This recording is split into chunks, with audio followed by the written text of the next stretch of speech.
Hey everyone, welcome to Craving Something Scary, where it's all horror all the time.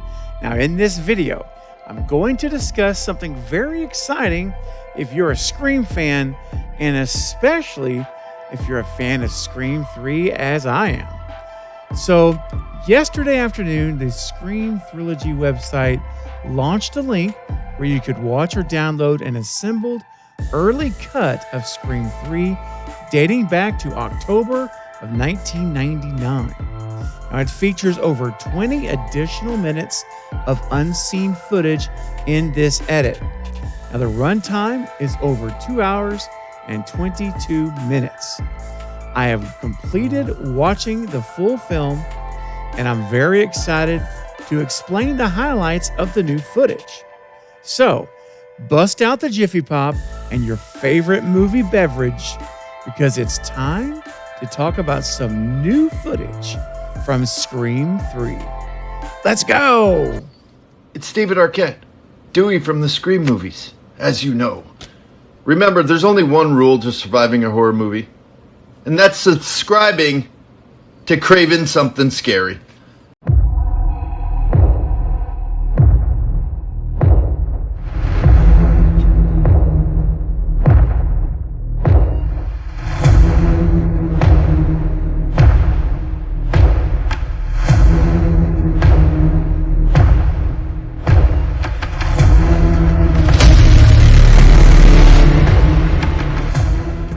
So my goal here is to break down this new 20 plus minutes of footage to give you a good mental picture of what's shown in this new edit of the film. I know that many of you have not been able to see it, and because of the demand, I think, on the servers, may not be able to get to it right now. So I want to go ahead and get this video out as quickly as possible so that you can at least get an idea of what you're going to see when you're able to finally see it. So I do want to also mention that this new footage has not been, kind of quote finished for release. So there's time codes running on the screen and property of Miramax as well. And the audio quality is pretty rough, but you can hear everything. So it does work. I mean, it's not difficult. It's just raw. It's very raw.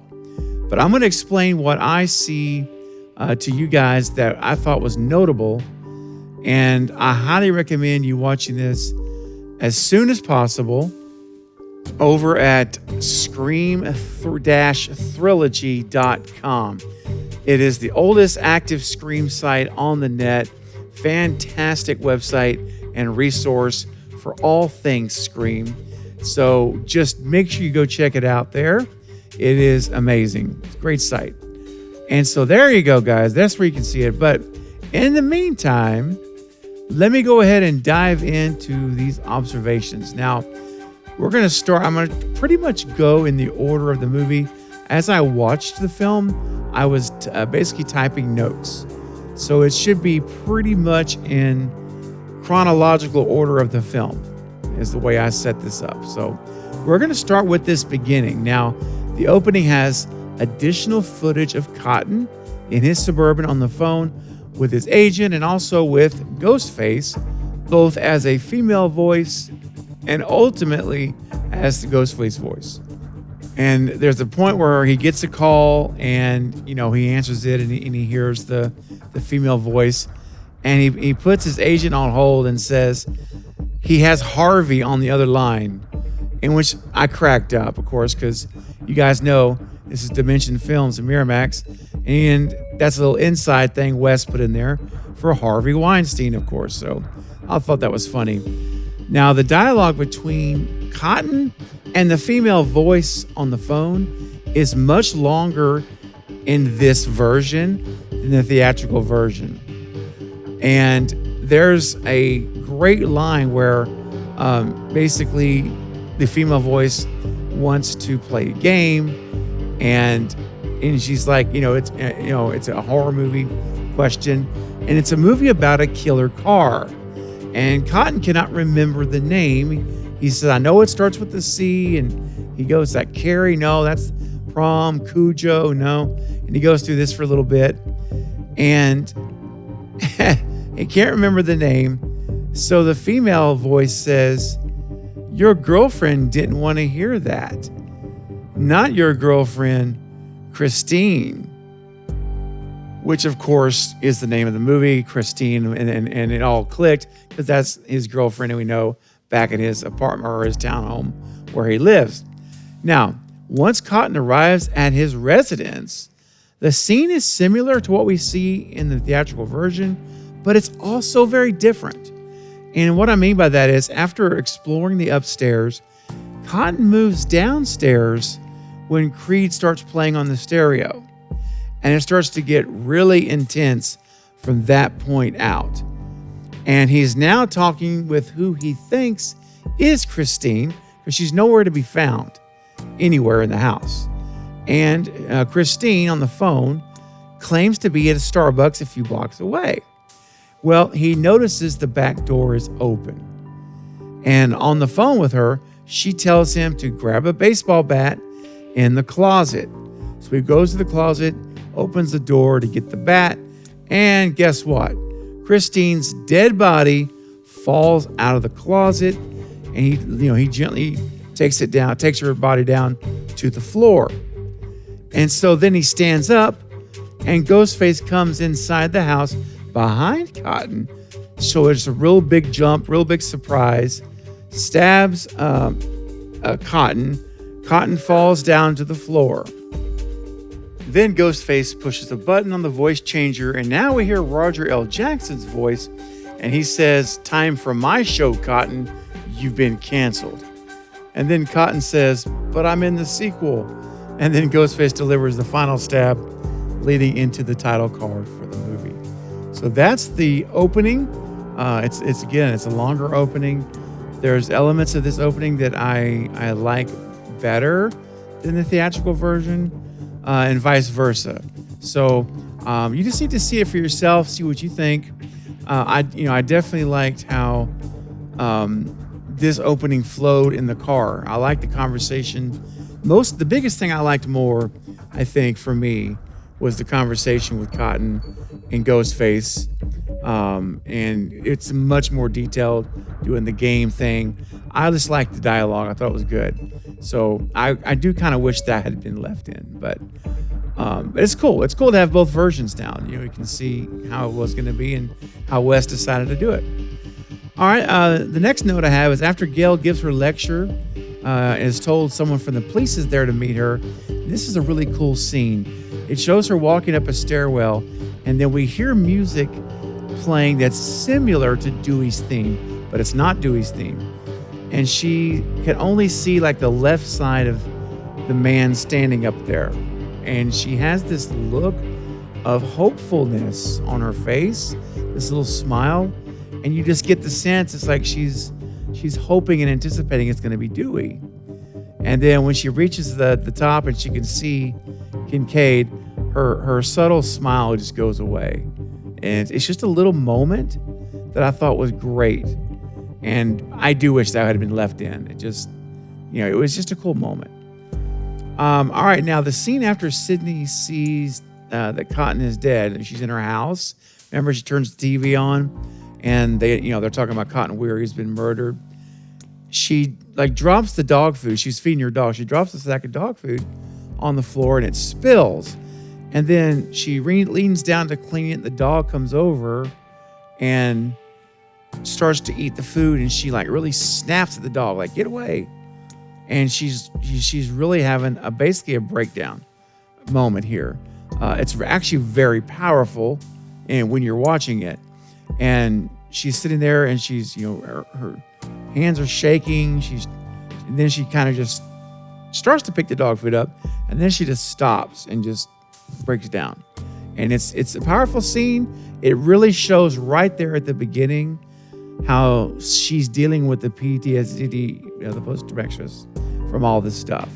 And I really think that it was a well done scene. Would have liked to have seen that one, but it's definitely cool.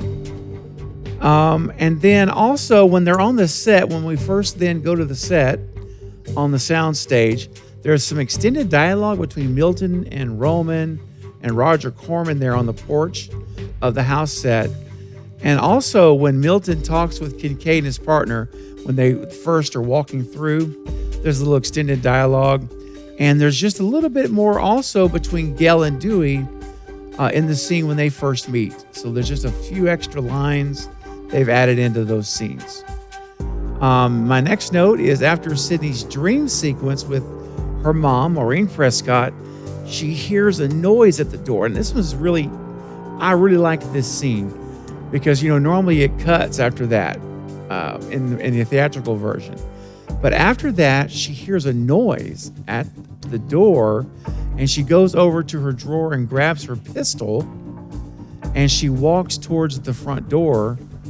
And then all of a sudden it opens and it's her dad. It's Neil Prescott carrying a bag of groceries. Remember in the movie, we see Neil in the kitchen with the groceries.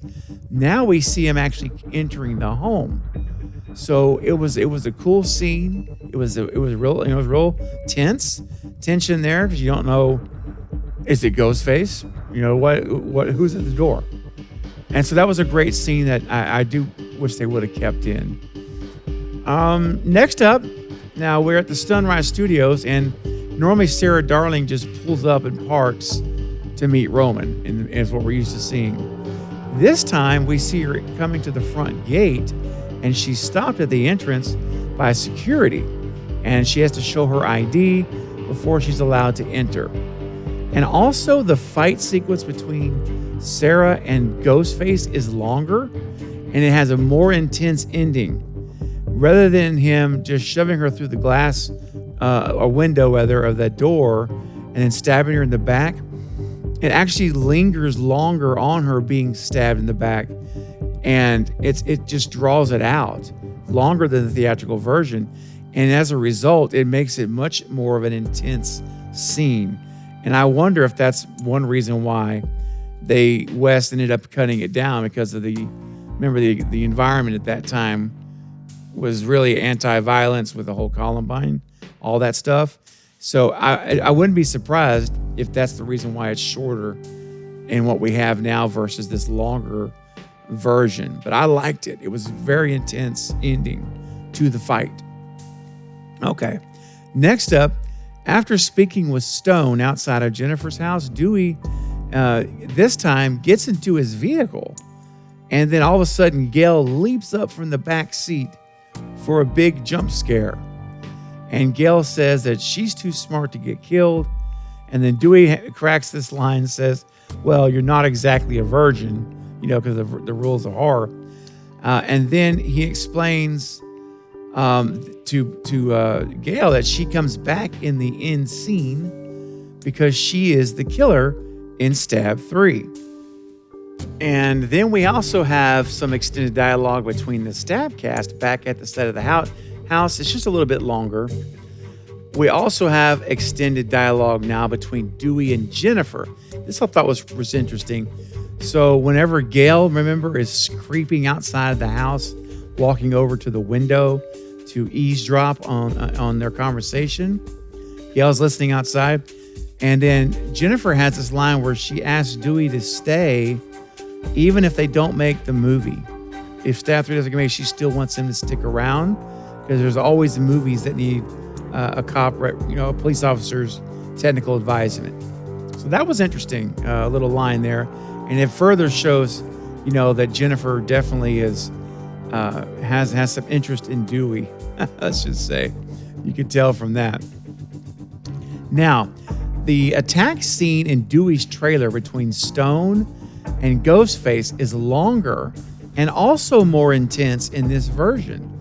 And what I found really interesting is that Ghostface seems to be overpowered by Stone in the kitchen of Dewey's trailer. Now, I know Stone's a very big guy. Like, he's built, he's very strong, muscular. We could see that. But what's interesting is, unlike some of the other, attacks, really Ghostface is struggling with Stone. Stone has Ghostface pushed against the sink, and Ghostface is literally trying to reach around Stone's back after being stabbed to pull the knife out, and they can't reach behind to get it because Stone's holding them down. And eventually, what Ghostface does is push, like really with all their might, they push Stone backwards, and he falls backwards into the wall, which shoves the knife all the way in his back. So it's like bam! It's like the killing blow of the knife. And then of course, Ghostface then grabs the skillet, and finishes off Stone with I think it's 2 or 3 hits to the head with the skillet. But the reason I bring this up is interesting. Number one, I think it's a great fight scene. It's more intense, but also the way Stone is overpowering Ghostface. The first thing I thought of in that scene is, oh my gosh, this is Angelina. This is Angelina being overpowered by Stone. It totally makes sense. And so I think that was a way that Wes shot it to kind of give us a clue, another nonverbal clue that Angelina's involved. It's interesting. When you watch the cut, pay attention to it, see what you think. But it really does look like that to me.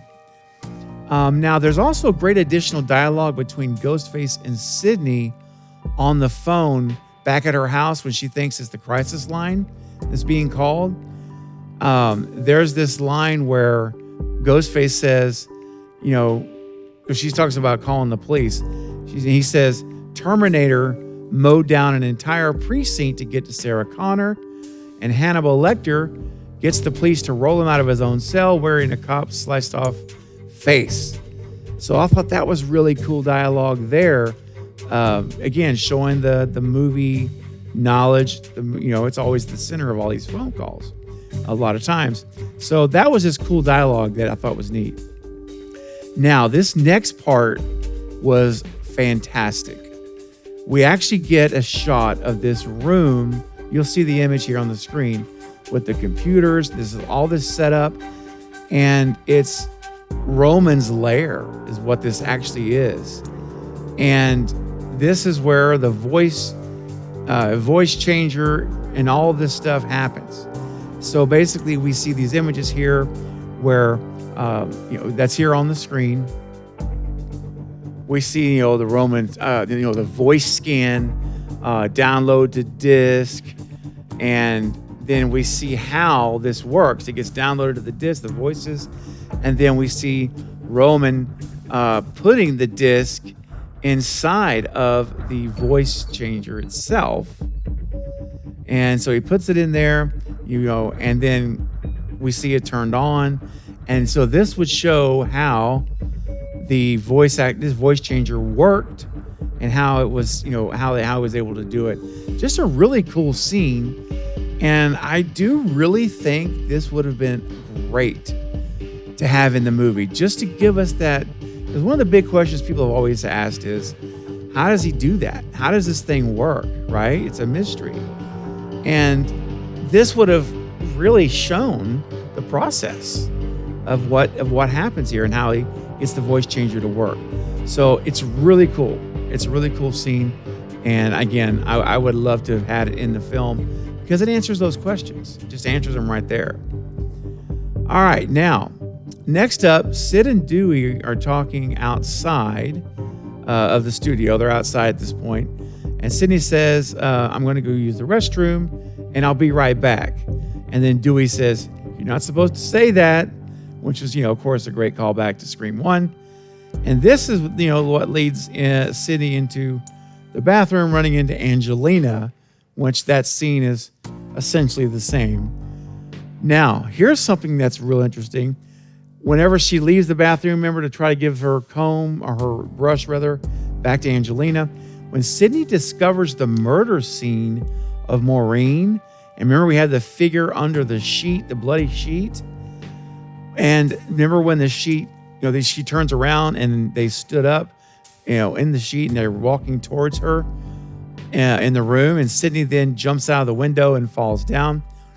Well, what's interesting on this one is, in this shot, after Sydney's on the ground, the camera goes back to the room, and you see Ghostface taking that sheet, the bloody sheet, off, and underneath the sheet is Ghostface in full costume. and then they turn and they run off out of the room. And I thought this was fantastic because there's always been some of the fandom that has felt that was in her head, that wasn't real, that she was suffering, PTSD, and so when she went in that room, that was not real. I always have held the position it was real. I've always felt that. I think it was Angelina and Roman in tandem. She was already in place under the sheet. And this dispels the rumor, or the thought rather, not really rumor, but dispels the theory that it was in Sydney's head. It's clearly Ghostface. Sheet off, Ghostface runs out the room. So we do have confirmation for anyone that was questioning whether that was real or not. It's real, 100%. And then whenever the cops go upstairs, Kincaid's partner and a couple of cops run up there to investigate. The partner, Kincaid's partner, stands at the window with the mannequin prop in his hand. You see the head and the arm, and says, all he sees up here are a bunch of props. So that's another little added scene in there. But we know for sure now that really was Ghostface that was lunging after her in the sheet. Now, the next thing we see is Dewey, Gale, and Jennifer in his SUV. And we remember Dewey gets the phone call from Sydney, or who he thinks is Sydney, right? And then he gets the call, and Sydney says that Milton has something that he needs to tell her about her mom. And then Dewey says to the girls, we're going to the party. So that's what, of course, lures them there. Just a little bit extra dialogue there about Milton. Now, next up, whenever they all split up in the house, something I just jotted down as an observation. Angelina and Tyson go off together, and Angelina is leading him around that mansion with extreme confidence. She even grabs his hand, walking up the stairs. She's not scared. You can look at her face, her body language. She's knows what she's doing. And it just jumped off the screen to me. I said, oh, look at her being fearless, completely confident. Because, again, I believe she's the accomplice. Now, later, Dewey finds Tyson alone in that room with the double mirrors, with two-sided mirrors. So he walks in there, and Dewey asks, "Where's Angelina?" And Tyson says, "I don't know. She went in the bedroom, and he says I came in after, and now she's gone." So remember, this is the room that, as I said, with the two-way mirrors, that has a secret passageway behind them. And so basically, Angelina went in that room ahead of time, and before Tyson got there, and she got through that secret passage and got out of there. Because that's when he walks in there. Whenever, he gets up there, she's already gone. So she, again, pointing to her knowledge of the secret passages. All right, now, next up, remember Sydney was left in Kincaid's office. Well, so Kincaid's partner finds out that Sydney's not there. He walks in the office and sees she's not there. And also he looks down in the drawer and sees that his Kincaid's backup pistol is missing. And so he storms out of the room. He's berating these two officers for not watching her closer and allowing her to get out. Now, from this point, I'm just going to fast forward basically to the finale. Really, wasn't a whole lot different after this scene from what we have. But the finale is different. There are some differences here. So when Sydney comes face-to-face with Ghostface in the screening room, what's interesting here is that instead of him talking with Roger L. Jackson's Ghostface voice, the entire time he's talking to Sydney, he's talking in his normal voice.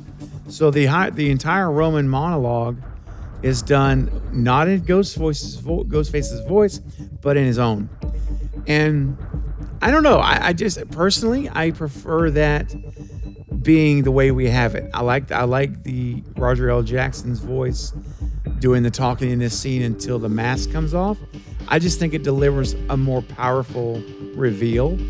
So I felt that this way, it just didn't have the punch that the theatrical version has when we see that it's Roman behind that mask. I think it does make a difference.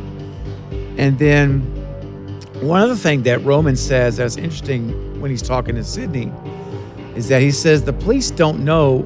He's talking about getting away with it. He said the police don't know Rena Reynolds' son exists. And even if they did, he would be 27. And he said, I made sure the world knows I'm 30. So that's interesting also.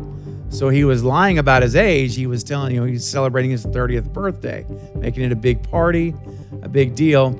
So his age would not match up with Rena Reynolds' son. So that was an interesting little tidbit that we hadn't heard before. The other thing about this finale that I'm not a fan of is that there's more like hide and seek with Sydney in the screening room. She does have aggressive moments still, of course, but her aggressive fighting, like just going after him, it seems to be toned down because of her hiding more than the theatrical version. She's hiding around, the couches and chairs, and she's throwing things to distract Roman. I just felt like that just took away that killer instinct that Sydney has to fight back when she does great. So it just made it a little more toned down, in my opinion, the tone of that finale.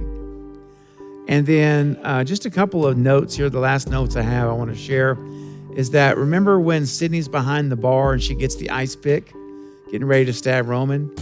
So she has the phone. She dials star 69. The phone rings and it's right in front of her, right? As Roman is standing there. And then we get the scene where she stabs him in the back of the neck with the ice pick. And then he's on the floor. And then she stands over him and says, stab 3, right? And then stabs him with the ice pick in the chest. And then finally, we know he comes back and Dewey's shooting him. And then they all say, shoot him in the head, right? And he does. And then there's this little line from Dewey that's not in the theatrical version. He says, I always wanted to do that. And then it goes back to the theatrical dialogue. I don't know. That was kind of weird, honestly. It doesn't fit Dewey. I just don't picture Dewey. That's something Dewey would say. Just my opinion. Always wanted to do that. I don't know. I'm glad that was cut, honestly. That line, I'm glad Wes decided not to take out of the final version. But guys, listen, I know the video's a little bit long, but I wanted to give you a rundown. Those are my notes. So if you've not seen it yet, there's a little snapshot of some of the scenes you're going to see that are different. And again, I highly recommend you going to watch this video over on scream-trilogy.com. Great website. They've got it there. You can watch it for free if it's available, because the downloads have been so high that I think it's been crashing servers and stuff. So anyway, if you can see it, I highly recommend it. But I wanted to give this to you guys just in case you could not or have not. All right, now I want to know, what do you think about these different changes here? I know it's a lot to take in, but I'd love to know what your thoughts are on some of these. Do you have one or two of these alternate versions of things I talked about that you would like to see? I would just kind of like to know your thoughts on it now. So leave me some comments down below in the comments section and let me know what you're thinking about these changes and what you would like to have seen if you were editing the movie. Well, guys, that's going to be all for this update. But listen, I'll be back soon with more Scream and other horror movie content. Don't forget to like and subscribe.